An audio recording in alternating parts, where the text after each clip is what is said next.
Of all the sets I've ever watched, I've only seen one other person use this tech other than myself, and I'm not entirely sure if it was intentional or not. Regardless to say, this is most certainly a beneficial tech that I am fairly certain hardly anyone has any knowledge about. Before I get into what the tech actually is, I want to mention what ledge trapping is first. This way I can clear up any misconceptions you may have about what ledge trapping is, and you can get a better understanding of the role that this tech plays. To start, ledge trapping is a technique or situation in which your goal is to keep the opponent from getting off the ledge and back onto stage. Notice how I said keep the opponent off the stage and not directly kill them. A reasonable assumption I can make is that lower level players think that they need to net a kill from ledge trapping. This may lead them to search for strong options in order to fulfill that goal, which may in turn cause them to be the ones to get hit or even die. Ledge trapping is a form of advantage, so your interest is simply to maintain that advantage. Returning to a neutral position or being put into disadvantage is a risk, so when ledge trapping, your intention is to simply keep the position in your favor. If you hit the opponent off stage, you may be able to land a more successful ledge trap next time, or you may be able to edgeguard your opponent. When a character is hanging from the ledge, there are 6 options at their disposal in which they can choose from in order to get back onto stage. The first option is neutral getup, where they will get up onto the edge of the stage. The second option is getup attack, where they throw out a hitbox before making it onto the stage, yet adding a bit more lag in the process. The third option is roll, where they roll a bit farther onto the stage than a neutral getup. The fourth option is to jump, where they jump into the air from the ledge. The fifth option is ledge drop, which is character specific and can vary. Note that if an opponent ledge drops and then grabs hold of the ledge again without landing on solid ground first, they will not have any ledge invincibility, so feel free to let an attack rip. And then the sixth option is to simply wait. Think of wait as the idle animation of being on the ledge. It's what you do naturally, and you are able to act out of this animation whenever you want. You can choose to follow up a wait with another wait, or wait into a roll.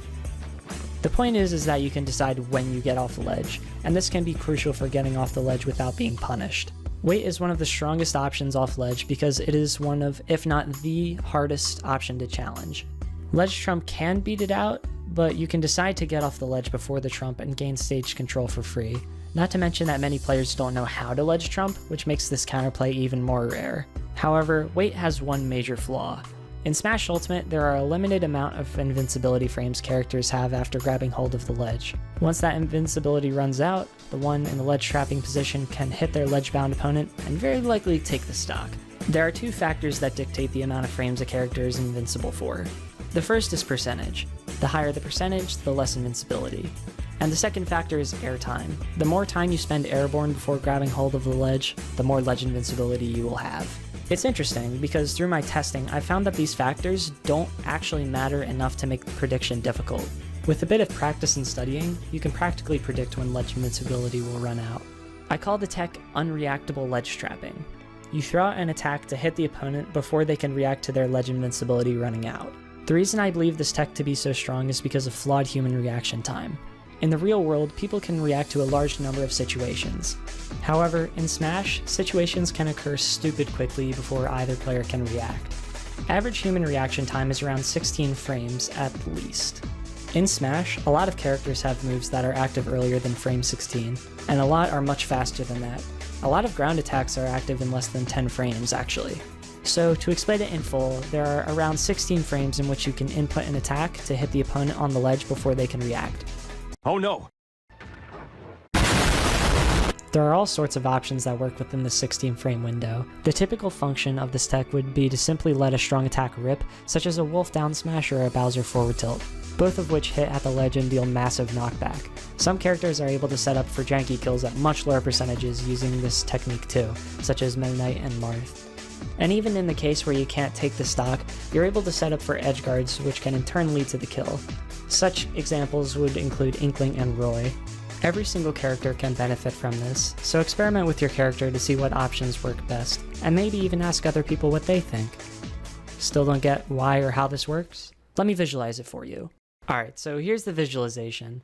I have this whole like bar set up just to label every specific frame within the time frame that the unreactable ledge trapping happens. So let's look at 2 examples so you can really get an idea about the numbers.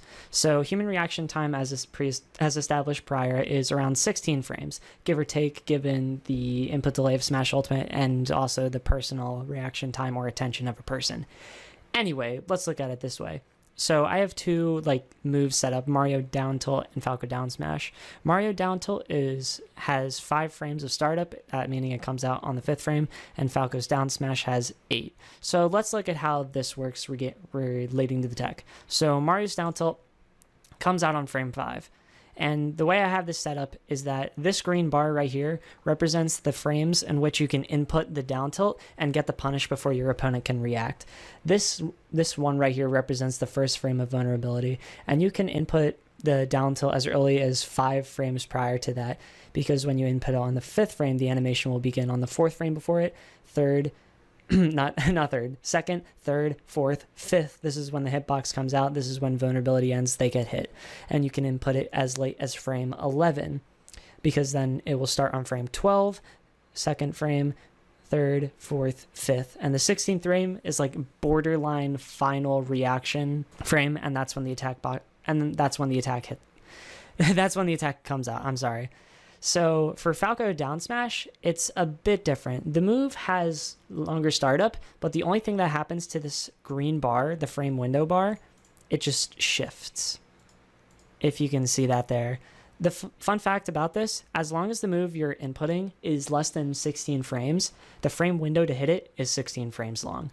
It just depends on the startup of the move as to where around this first frame of vulnerability you can input it, because the earliest you can possibly input Falco's down smash is the 8th frame before the first frame of vulnerability, and then it would start on the 7th frame before it, and then it would come out on the 8th frame / the first vulnerability frame, and then if you were to input it as late as frame 8, the 8th frame of vulnerability, you would have all these frames, and then it would come out on the 16th vulnerable frame. So no matter what move you're trying to hit, no matter the startup, as long as it hits below the ledge and you know the timing, you have a 16 frame window to hit it. And that's about a 1/4 of a second. That's a huge frame window. How small some windows in this game are. I know multiple techs that are frame perfect or have a 2 frame window, and I'm somewhat proficient in a couple of these. And then there's this that has 16 whole frames in which you can input something during. That's huge. Even if you don't predict exactly when the frames of vulnerability will start, you still have like an 8 frame margin of error. It's massive. Implementing this tech is as simple as going into training mode and memorizing some ledge invincibility timings. Even if you're not exactly correct, you have a 16 frame window to work with. I've personally won high tense games and even snagged some sets with this tech. Well, I don't know if it's worth it to call this a tech, but shut up, peanut gallery. In addition to allowing you to sometimes snag stocks, unreactable ledge trapping puts pressure on the opponent to get off ledge faster, which could cause them to panic, which may expose some habits that will continue to make ledge trapping easier and more rewarding. The greatest part about this whole tech, the thing that brings it all together, the thing that makes it, in my opinion, a must-learn, is that the 16 frame window to attack is the bare minimum. The 16 frame reaction time is a statistic I pulled up, and I found that the average reaction time for Smash Ultimate is around 20 frames. In addition to that, the opponent may be unattentive or lazy, which would in turn give you a much larger window to throw out an attack. Not only that, but some players don't mind ledge invincibility running out, which further increases the window in which you can strike. So, that's pretty much it. That's all I can really talk about for unreactable ledge trapping. It's a thing that you kind of have to get used to, and it's not necessarily technique, it's more like knowledge.